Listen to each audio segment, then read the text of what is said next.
तो त्वरण होता क्या है? त्वरण की इंग्लिश बताओ, त्वरण की इंग्लिश बताओ क्या आता है? एक्सीलरेशन। ये बताइए कि त्वरण होता क्या है? वेग परिवर्तन की दर को क्या कहते हैं? बोलो। त्वरण कहते हैं। वेग परिवर्तन की दर को क्या कहते हैं? तो त्वरण को किससे दिखाते हैं? ए से। वेग में परिवर्तन, त्वरण बराबर कर रहा है बच्चे, त्वरण क्या कर रहा है कि वेग में परिवर्तन की दर को, किसमें? वेग में परिवर्तन। तो परिवर्तन ऊपर हो गया, दर मतलब क्या होता है? समय से भाग करना। दर मतलब समय से भाग करना, अर्थात वेग में परिवर्तन की दर को क्या कहते हैं? त्वरण। वेग में परिवर्तन कैसे निकालेंगे? परिवर्तन हमेशा क्या ही होता है? अंतिम वेग माइनस प्रारंभिक वेग, अब बटे में समय क्या होगा? टी। बात समझ पा रहे हो? वेग में परिवर्तन कैसे निकालोगे? जैसे सपोज मान लो, ध्यान समझो, ये बच्चे आपका क्या है? रघौली। क्या है ये? आपका क्या है? रघौली। हाई बच्चे आपका क्या है? घोसी। क्या है ये? आपका क्या है? माउर भोज। क्या बच्चे? माउर भोज। ठीक है, ये रघौली है, ये क्या है बच्चे? रघौली। ये क्या है बच्चे? माउर भोज। और यहाँ पे मान लीजिए कि एक कार है, इस कार की स्पीड रघौली में कितनी है? v1। इस कार की स्पीड रघौली में कितनी है? v1। और मालबोझ में इसकी स्पीड कितनी देखी गई बच्चे? v2। अरे भाई मान लो कि ये कहाँ से आ रही थी? बरुआ से। स्टार्ट कहाँ से हुई थी?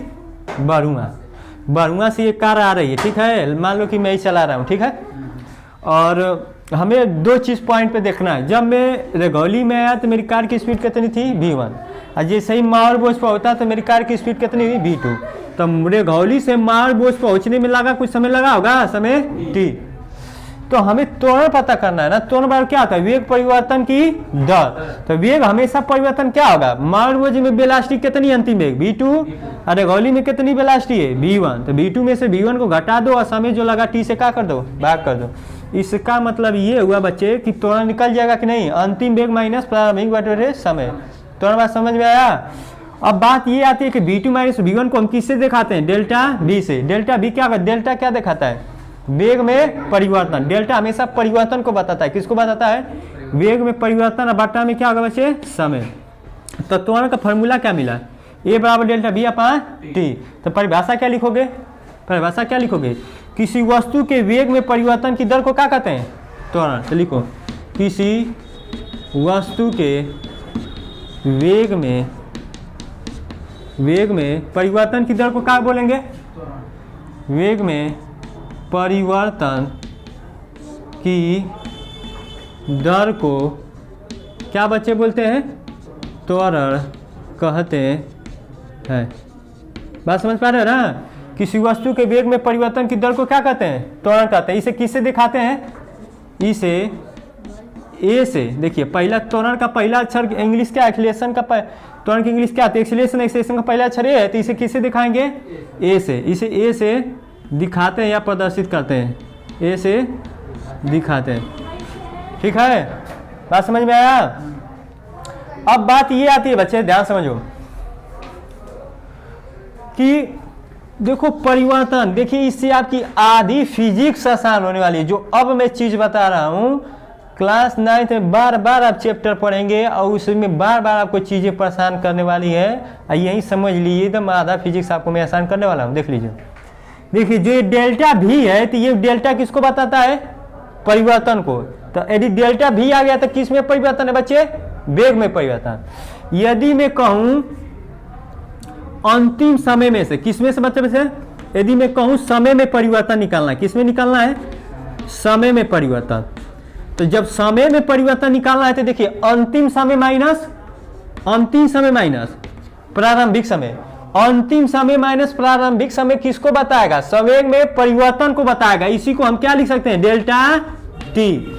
यदि मैं कह दूं, जैसे इसको समझने के लिए देखो, यदि कोई लड़का है, मान लीजिए कि ये लड़का है 2 फुट का है। कितना फुट का है? 2 फुट का है। इसकी हाइट बाद में कितनी होगी बच्चे? 5 फुट हो गई। तो इसके हाइट में कितने का परिवर्तन होगा? हाँ, कितने का परिवर्तन हुआ? 3 का। इसका मतलब ये मान लो पहले इनिशियल हाइट कितना है? 2, अब बाद में H2 कितनी हो गई 5 हो गई ना। तो इस लड़के के हाइट में परिवर्तन निकालोगे, लड़के के लंबाई में परिवर्तन, लंबाई में परिवर्तन क्या लिखेंगे बच्चे, लंबाई में परिवर्तन। तो इस लंबाई में परिवर्तन कैसे निकालोगे, अंतिम हाइट माइनस प्रारंभिक हाइट। तो अंतिम हाइट कितनी है 5, अब प्रारंभिक कितना है 2, तो 5 में 2 घटाओगे कितना आ गया 3 आया ना। तो यदि इस लड़के की लंबाई में परिवर्तन बोल दो या पूछ दूं इसी को कि लड़के की लंबाई में कितनी वृद्धि हुई, तब कितना बताओगे, वही बताओगे। इसका मतलब परिवर्तन और वृद्धि तो दोनों बात एक ही है। तो यदि मैं कहूं कि वेग में परिवर्तन की दर को क्या कहते हैं, त्वरण, या वेग में वृद्धि की दर को क्या कहते हैं, त्वरण, तो दोनों बात तो एक ही। इसका मतलब परिवर्तन और वृद्धि तो दोनों बात एक ही है। इसका मतलब ये हुआ बच्चे कि वेग में परिवर्तन बोलिए या वेग में क्या बोलिए, वृद्धि बोलिए, दोनों बात एक ही है। सूत्र एक ही होगा, डेल्टा V बराबर क्या होगा बच्चे, V2 माइनस V1। दिख रहा है ना यहाँ पे, ठीक है ना। वेग में परिवर्तन बोलो या वेग में वृद्धि बोलो, बात तो दोनों एक ही है। हमेशा कैसे निकलेगा V2 माइनस V1 अपान डेल्टा। तो फिजिक्स भाषा में सुन लीजिए, कभी फिजिक्स में यदि परिवर्तन और वृद्धि बोले तो समझना हमेशा एक ही है। समझ पा रहे हो ना। अब देखो देखो बच्चे, त्वरण का मात्रक यहाँ दिख रहा है ना, तो त्वरण का मात्रक, त्वरण का मात्रक बताना था। बता वेग का मात्रक क्या इतना आता है, वेग का मात्रक मीटर पर सेकेंड हो गया, और समय का मात्रक सेकेंड, सेकेंड का जब सेकेंड में गुणा होगा तो क्या आएगा मीटर पर सेकेंड स्क्वायर। तो ये त्वरण का मात्रक आएगा। इसी को बच्चे हम क्या लिख सकते हैं, मीटर पर सेकेंड स्क्वायर।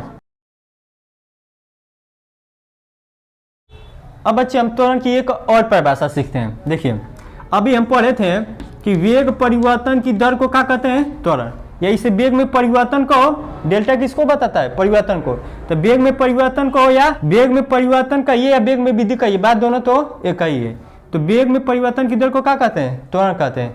तो यदि हम समय को t को 1 सेकेंड कर दो, क्या कर दो, t को 1 सेकेंड, तो यहाँ पे ले जाके रख दो, तब a बराबर डेल्टा v, और t की जगह क्या रख दें 1, तो 1 से भाग करोगे तो 1 किसके बराबर होगा, डेल्टा v के। इसका मतलब परिभाषा एक और निकली बच्चे कि समय को जब 1 सेकेंड कर रहे हैं तो जो वेग में परिवर्तन होगा वो किसके बराबर होगा, त्वरण के। जब समय 1 सेकेंड हो तो जो वेग में परिवर्तन होगा वो किसके बराबर होगा। इसका मतलब वेग परिवर्तन को या इसी वेग में वृद्धि को, बात एक ही है।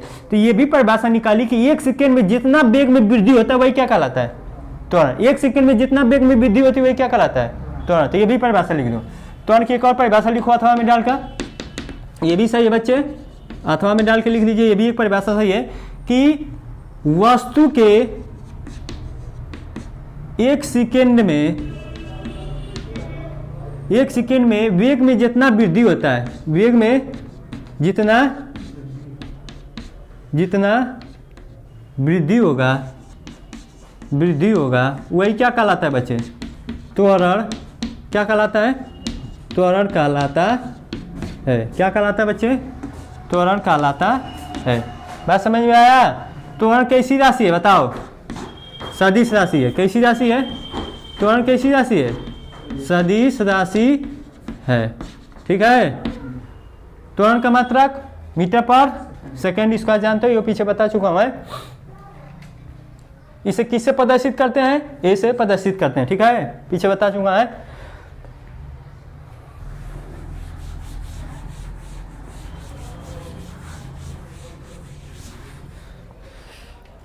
देखो अब बच्चे हम पढ़ने वाले त्वरण कितने प्रकार के हैं बताओ, त्वरण कितने प्रकार के होते हैं। त्वरण के प्रकार पढ़ेंगे। पहले एक होता है धनात्मक त्वरण। क्या होता है बच्चे, धनात्मक त्वरण। एक होता है बच्चे ऋणात्मक त्वरण। क्या होता है बच्चे, ऋणात्मक त्वरण। ऋणात्मक त्वरण का दूसरा का नाम बताओ, इसी को कहते हैं मंदन त्वरण। क्या कहते हैं बच्चे, इसी को मंदन त्वरण। और तीसरा का क्या होता है, शून्य त्वरण। क्या होता है, शून्य त्वरण। अब देखिए तीनों को हम समझने वाले, धनात्मक त्वरण क्या होता है, ऋणात्मक त्वरण क्या होता है, और शून्य त्वरण। तीनों टॉपिक को हम समझने वाले हैं। ठीक है, चलिए इसको हम समझते हैं। देखिए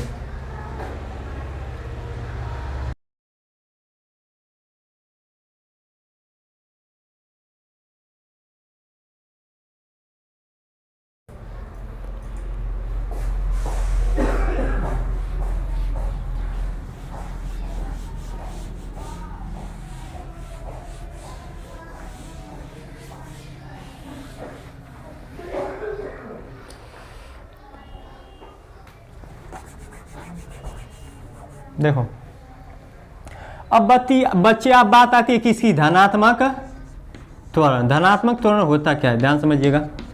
धनात्मक त्वरण, देखिए धनात्मक त्वरण होता क्या है समझिए। मान लीजिए आपका ये बोलो रघौली, हाई आपका क्या है बच्चे, माउर बोझ। क्या है, माउर बोझ। ठीक है, बात समझ पा रहे हो। ये आपका रघौली, ये आपका माउर बोझ। अब मान लो मेरे पास मैं ही जा रहा हूँ, क्या बच्चे, मान लीजिए मैं ही जा रहा हूँ और मेरे पास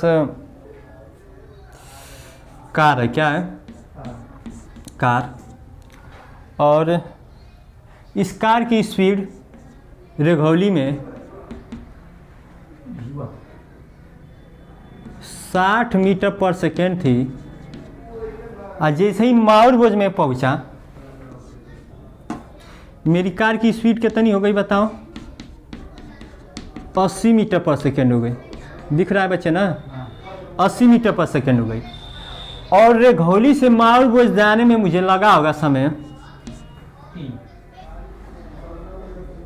कितना बच्चे, 4 सेकेंड। कितना लगा होगा, 4 सेकेंड। ठीक है,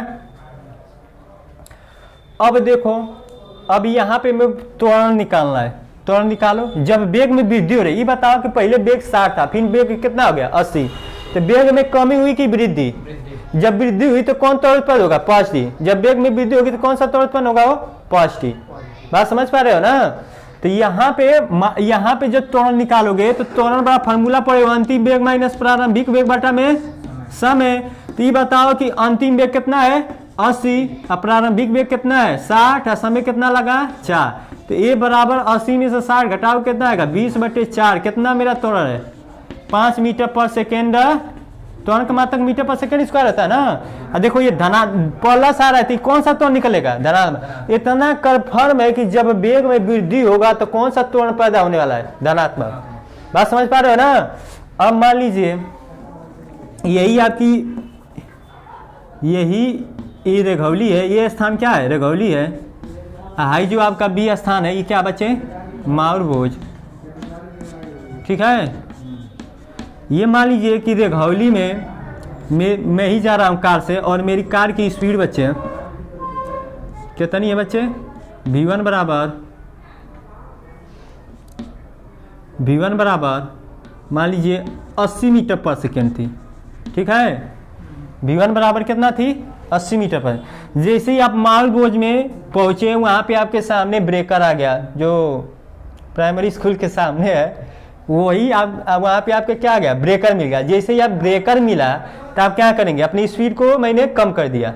क्या कर दिया, देखो बच्चे, मैं इस समय रघौली में हूँ और मेरी स्पीड कितनी है 80 मीटर पर सेकेंड। और जैसे ही मैं माउर बोझ पहुँचा तो वहाँ पे क्या आ गया, मुझे ब्रेकर मिल गया जो प्राइमरी स्कूल के सामने है, और मैंने क्या किया, कार की स्पीड कम कर दी। जब कार की स्पीड कम करूँगा बच्चे, मतलब कार की स्पीड जब कम करूँगा तो 80 से मेरी कार स्पीड की पहले 80 थी, पहले कार की स्पीड 80 थी, अब कितनी हो गई बताओ, कितनी हो गई अब 60 हो गई। स्पीड मैंने कम कर दिया। मान लीजिए ब्रेक मारूंगा तो मेरी स्पीड कुछ कम होगी ना वहाँ पे, तो वहाँ पे मेरी कितनी हो गई 60 मीटर पर सेकेंड हो गई। और समय मुझे वहाँ से वहाँ तक जाने में मान लीजिए रघौली से माउर बोझ जाने में मुझे बच्चे अब कितना समय लगा, 2 सेकेंड लगा। कितना समय लगा, 2 सेकेंड। तो अब बताइए, अब यहाँ पे त्वरण निकालिए। तो ये बताइए, त्वरण निकालिए। तो अब त्वरण निकालेंगे, ये इस पहले के लिए हो गया, ये पहले कंडीशन के लिए। ठीक, ये दूसरा कंडीशन के लिए यहाँ पे देखिए त्वरण। जब यहाँ पे त्वरण निकालेंगे बच्चे ना, तो त्वरण निकालेंगे तो क्या फार्मूला कहता है, वेग में परिवर्तन बटा समय। त्वरण को किससे दिखाते हैं, ए से।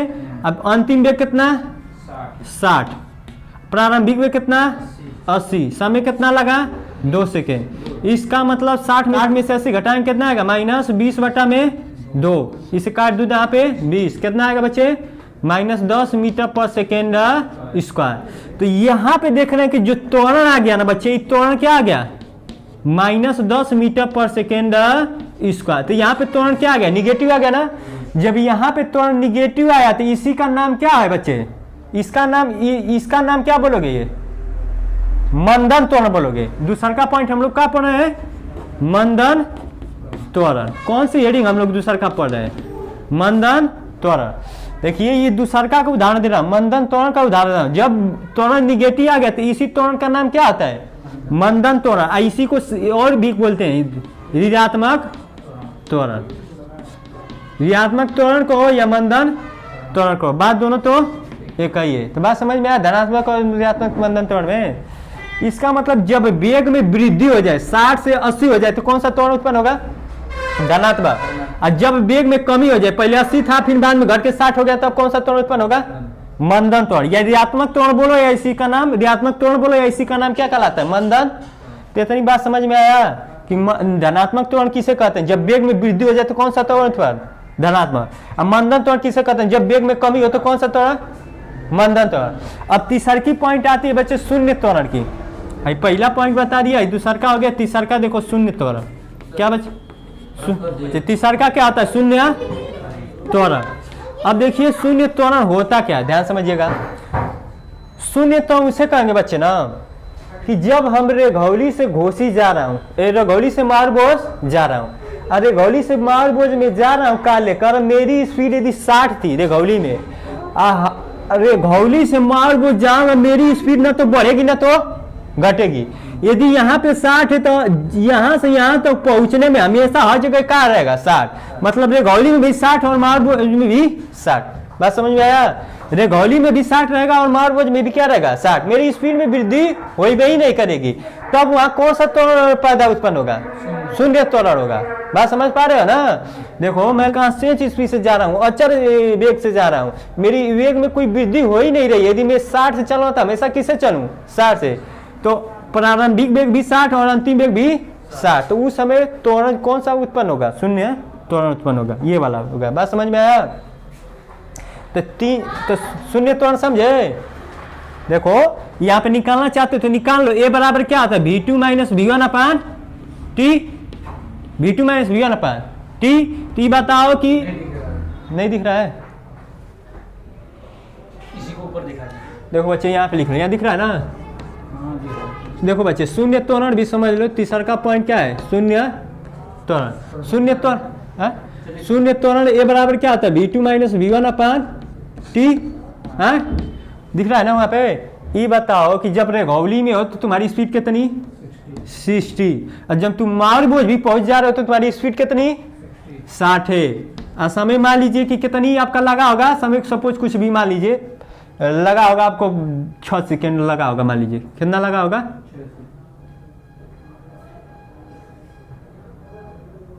6 सेकेंड मान लीजिए।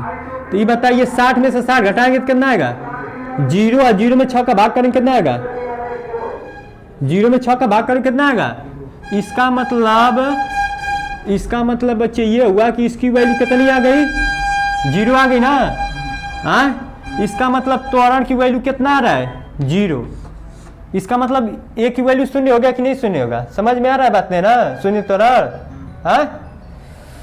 तो ये बताओ कि धनात्मक त्वरण, मंदन त्वरण, ऋणात्मक त्वरण समझ में आया। धनात्मक त्वरण सर कब, कि जब वेग में वृद्धि हो तब। ऋणात्मक या मंदन त्वरण तो कब, जब वेग में कमी हो तब, मतलब वेग घट रहा है, ठीक है। और शून्य त्वरण कब, जब कोई कांस्टेंट वेग से जाए तब। बात समझ में आ रहा है। जैसे मान लो तो लीजिए मैं ही मोटरसाइकिल चला रहा हूँ, अब मोटरसाइकिल क्या होगा, एक्सीलेटर लूंगा तो क्या उत्पन्न होगा वहां पे, फटाक से बताओ। जब एक्सीलेटर लूंगा तो वेग में वृद्धि होगा ना, धनात्मक। और जैसे आप एक्सीलेटर कम करेंगे तो वहां से कौन त्वरण उत्पन्न होगा, हाँ वेग में कमी होगी ना, तो वहां पे पक्का कौन सा उत्पन्न होगा, मंद। और जब आप ही ना तो एक्सीलेटर को ज्यादा ले रहे हैं ना, एक्सीलेटर कम ले रहे हैं, एकदम कांस्टेंट स्पीड से चला रहे हैं, तो आपको कौन सा उत्पन्न होगा, हाँ जब एक्सीलेटर ज्यादा तो समझ जाइए धनात्मक त्वरण। जब एक्सीलेटर को क्या करेंगे, कम करेंगे, तो वहां पे पक्का कौन सा उत्पन्न होगा, मंदन। और जब कांस्टेंट स्पीड चलाएंगे तो वहां कौन सा उत्पन्न होगा, शून्य।